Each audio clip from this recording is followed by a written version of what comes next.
नमस्तेऽस्तु महामाये श्रीपीठे सुरपूजिते शङ्खचक्रगदाहस्ते महालक्ष्मी नमोऽस्तुते। नमस्ते गरुडारूढे दोलासुरभयङ्करी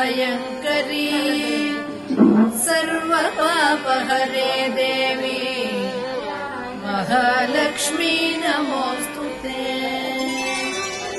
सर्वज्ञे सर्ववरदे सर्वदुष्टभयङ्करी सर्वदुःखहरे देवी महालक्ष्मी नमोऽस्तुते।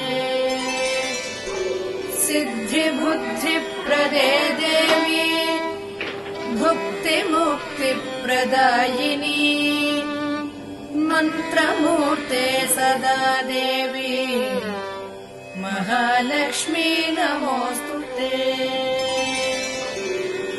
आद्यन्तरहिते देवी आदिशक्ति महेश्वरी योगज्ञे योगसम्भूते महालक्ष्मी नमोऽस्तुते। स्थूलसूक्ष्ममहारौद्रे महाशक्ति महोदरे